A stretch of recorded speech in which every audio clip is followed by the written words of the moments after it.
Kyle Filipowski story. Yeah, this is real right here, bro.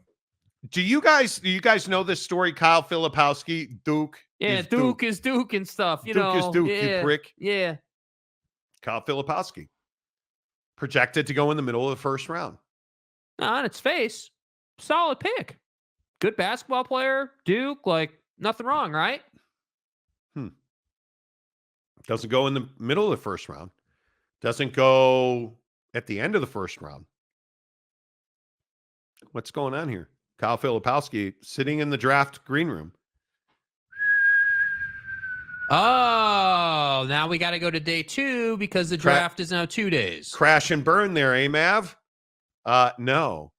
Crash and burn would be an understatement. He plummeted to 32nd. What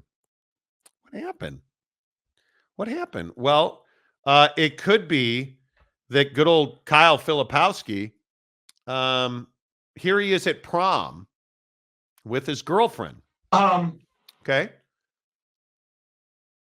He's 17 in this picture, allegedly. Allegedly, she's 25 in this picture. Okay. High-level basketball player going to Duke. Clearly on track to go to the NBA. Pulling some older trim.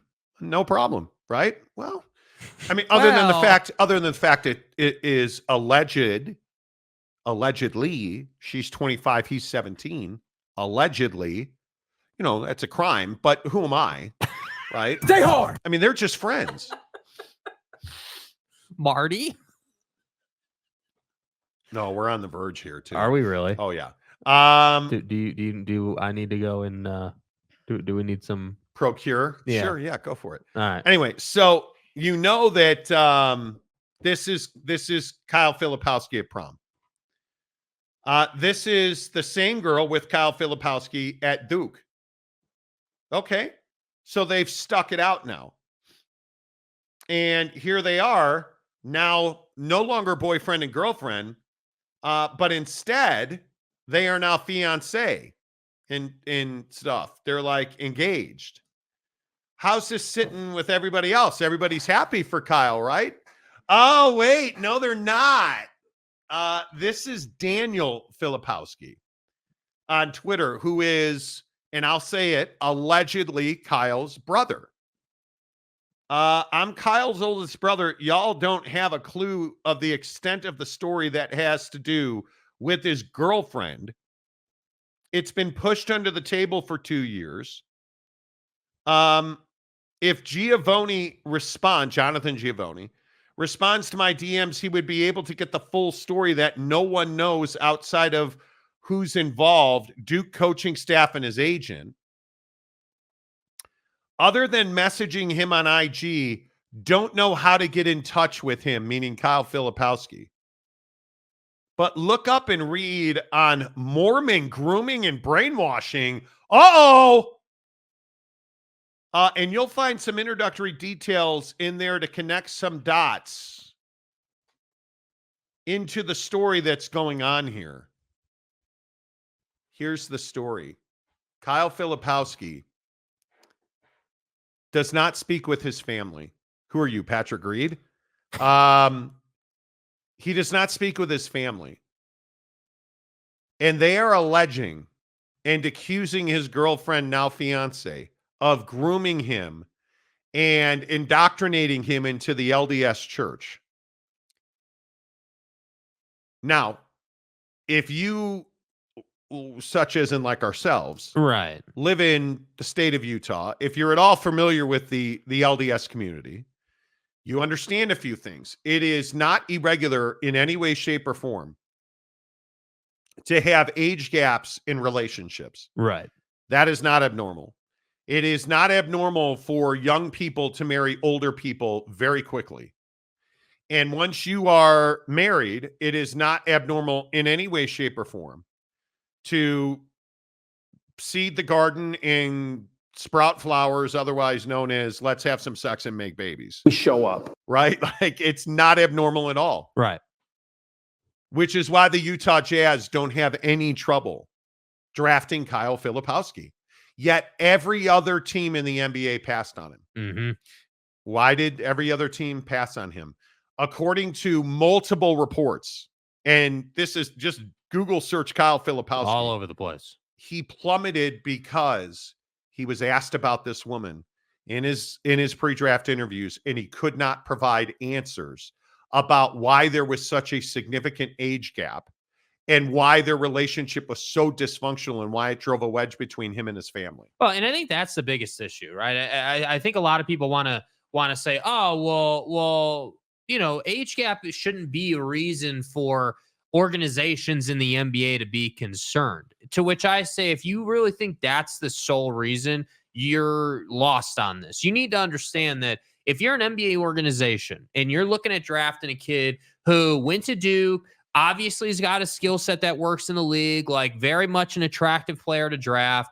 If you're looking into his background and you see a situation in his personal life where he's with a woman who's older than him, doesn't talk to his family, that has red flags written all over it. That has, and his family is openly talking about things like indoctrination, grooming. You're going to take a risk on a kid like that. You're not going to do that unless you're the Utah Jazz, who are owned and operated by a member of the LDS Church. Kyle is now going to live in Utah. He is going to be surrounded by fellow LDS members. It's an easy fit for the Jazz. His relationship is not awkward in our community. No.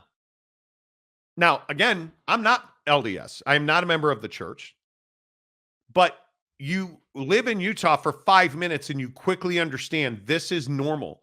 This is not abnormal in any way, shape, or form. Yeah.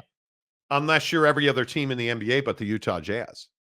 And I think it is something that is very much worth paying attention to. And I think for all the people on, Twitter who are like, oh, this isn't a story. Like, what are you talking about? Like, you're just making things up. It's like, dude, why do you think that when you have the combination of, hey, this dude fell in the draft as far as he fell in the draft, and then the Jazz drafted him and tried to spin it into, no, we're good. We do deep background checks. We do, like we saw this. We're good with it. There's no issues. Well, why do you think there's not issues? Oh, that's right. Because culturally in Utah, it's fine. Yeah. So I'm just telling you, man, that just because it's cool culturally in Utah doesn't mean that there are potentially issues down the road. He will not be asked about this by the media. It will not be, I don't believe it'll be openly talked about. Nobody here will care about it. And it's something that, will this impact the way he plays basketball? Probably not. Probably not. Will it impact him off the floor? I think it absolutely will. And that's what NBA teams are worried about. Does it change his jump shot? It probably does not. But will it bring him discomfort? Will it bring him distraction? I think it will.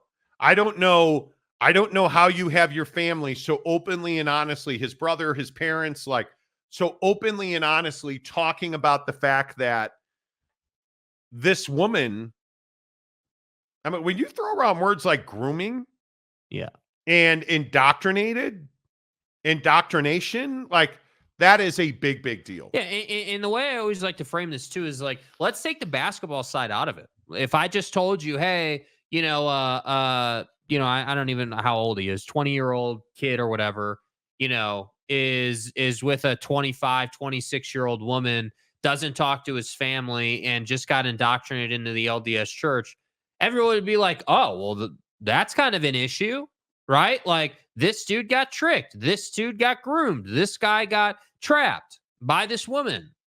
But because this cat went to Duke and is an NBA caliber talent, all of a sudden it's not a problem, and we just want to write it off that he fell in the draft. And what I might add was a very light draft. Like, this wasn't like some like draft. Crazy deep, like, amazing draft. And, oh, well, Kyle just fell because, you know what, like teams went another direction that was a little unexpected. And it was super, like, that's not what happened here. Not at all. And I don't understand why people won't just say, yeah, you know what? Like the Jazz drafted him because their set of circumstances made it more comfortable for them. And because they're in Salt Lake, they don't have an issue with it. They've got, literally 2 seconds from their front door at the Delta Center, you've got a massive, the home of the church is sitting in downtown Salt Lake. And you're going to tell me that's not a factor on any level when your owner's LDS? Come on, dude. I think he's a perfect fit here.